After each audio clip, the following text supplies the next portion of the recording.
स्वागत है आपका स्टेट उत्तराखंड में और मैं हूं आपके साथ निकिता कपूर।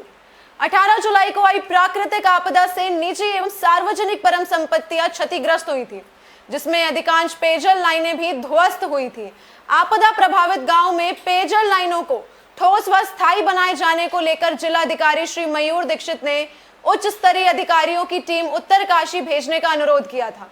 जल संस्थान की टीम द्वारा 3 दिन तक प्रभावित गांव का भ्रमण कर क्षतिग्रस्त पेयजल लाइनों का निरीक्षण किया गया। बताया गया कि ग्रामीणों को साफ व स्वच्छ जल मुहैया कराने के लेकर ठोस व स्थायी कार्य योजना तैयार की गई है। शीघ्र ही प्रभावित गांव में स्थायी पेयजल लाइनों का कार्य शुरू किया जाएगा।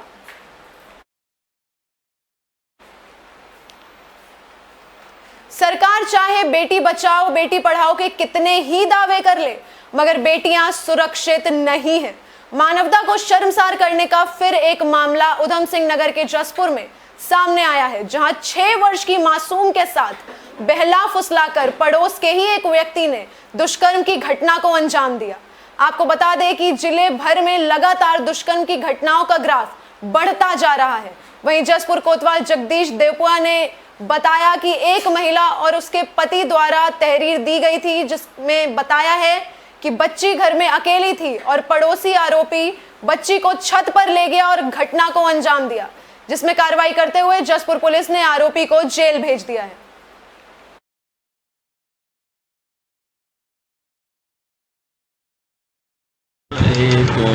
जसपुर की निवासी महिला और उसका पति हमारे 6 वर्षीय पुत्री को लेके आए थे और उन्होंने बताया कि इस पुत्र के साथ एक वाहिद नाम का एक व्यक्ति है। उसने 10 रुपये का लालच किया बच्ची को, अकेली घर में थी, उसको वहाँ बजा रही थी और उसके साथ फिर घटना ले जाकर अपने घर ले गया और छेड़छाड़ की और रेप किया। तो इस सूचना पर थाना में मुकदमा पंजीकृत किया गया है। आरोपी को गिरफ्तार कर लिया गया है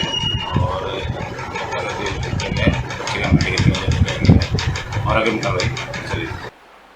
ओलंपिक में इतिहास रचने वाली वंदना कटारिया, जिसने देश का नाम रोशन किया है। ओलंपिक में हार के बाद वंदना कटारिया के घर के बाहर असामाजिक तत्वों द्वारा पटाखे फोड़े जाने पर अभियुक्तों की गिरफ्तारी हुई। गिरफ्तारी को लेकर एसएसपी हरिद्वार ने विस्तृत जानकारी देते हुए बताया कि ओलंपिक में हार के बाद कुछ असामाजिक तत्वों ने वंदना के घर के पास जमकर पटाखे जलाए, जिसको लेकर वंदना कटारिया के भाई के द्वारा तहरीर देकर कार्रवाई की मांग की गई, जिसके चलते थाना सिडकुल पुलिस द्वारा कुछ अभियुक्तों को गिरफ्तार किया गया है, जिन पर उचित कार्रवाई की जा रही है। जहां पूरा गांव हार के बाद आंखों में आंसू लिए गुमसुम हो गया, वहीं कुछ ऐसे शरारती तत्व भी थे जिन्होंने घर की छतों पर चढ़कर खूब आतिशबाजी भी की। वंदना के भाई पंकज कटारिया द्वारा बताया गया कि जिन लोगों ने आतिशबाजी की है वे खुद भी हॉकी के खिलाड़ी हैं।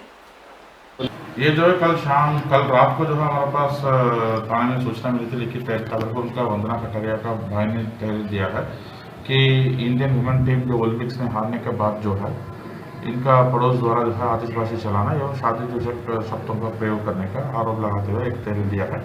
उस तहरीर के आधार पर जो है हमने तत्काल रूप से एफआईआर कायम किया है सेक्शन 504 IPC एवं सेक्शन 3 SC एक्ट और एक मुख्य अभियुक्त को जो है हमने गिरफ्तार करके रिमांड के लिए भेजा।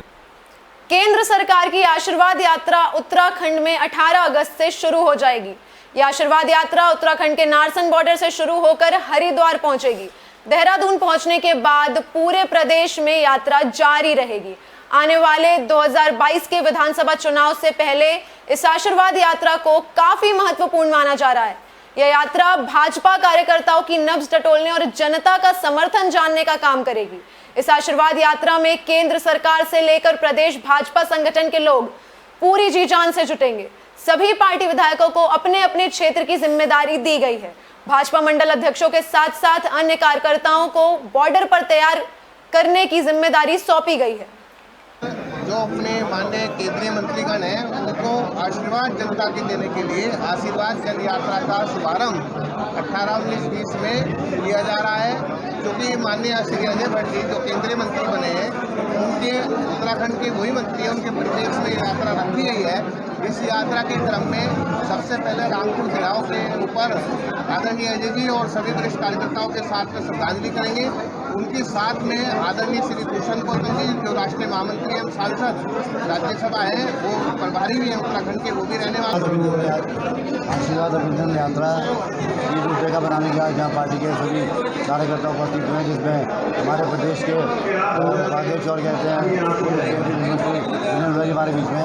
तो आज की रूपरेखा बन गई 18 तारीख को ये यात्रा यहाँ पर आ रही है, जिसमें हमारे केंद्रीय राज्य मंत्री बाजपुर में कैबिनेट मंत्री यशपाल आर्य ने दीप प्रज्वलित कर मुख्यमंत्री महालक्ष्मी योजना का शुभारंभ किया, जिसके उपरांत कैबिनेट मंत्री ने महिलाओं और शिशु कन्याओं को महालक्ष्मी योजना के अंतर्गत सहायता किट प्रदान की। बता दें कि प्रदेश सरकार द्वारा 1 अप्रैल 2021 से 30 जून 2021 तक जन्मी कन्याओं को पोषण देने के लिए मुख्यमंत्री महालक्ष्मी योजना संचालित की गई है, जिसके चलते बाजपुर की राम भवन धर्मशाला में मुख्यमंत्री महालक्ष्मी योजना के शुभारंभ कार्यक्रम का आयोजन किया गया। देखिए, सरकार की बहुत ही महत्वपूर्ण योजना है, महत्वाकांक्षी योजना है और निश्चित रूप से मुख्यमंत्री महालक्ष्मी किट योजना से हमारी बहनें हैं जो आर्थिक रूप से कमज़ोर हैं, जिन्हें पोषक तत्व नहीं, पौष्टिक आहार नहीं मिल पाता है, और बेटियों का जो हमारे बेटियों को जो हमने हमेशा सम्मान दिया है, बेटी बचाओ बेटी पढ़ाओ हमारा अभियान है, उसी कड़ी में बच्चियों के पैदा होने से जो नवजात बेटियां हैं और 2 बच्चों के पैदा होने तक उन्हें ये पौष्टिक तत्व उनकी मां को दिया जाएगा, और उनके जो अलावा जो नवजात शिशु है, बेटी है, उसकी भी सुरक्षा के लिए जो आवश्यक वस्तुएं चाहिए उसकी भी इस किट में व्यवस्था की गई है। 7 जन्मों तक साथ निभाने का वादा कर पत्नी की अश्लील वीडियो बनाकर ब्लैकमेल करने और देह व्यापार के धंधे में धकेलने वाले कलयुगी पति और उसके मामा सहित 2 अन्य लोगों के खिलाफ आखिर पुलिस ने मुकदमा दर्ज कर लिया है। पीड़ित महिला की शिकायत पर मुकदमा दर्ज करते हुए पुलिस ने जांच शुरू कर दी है।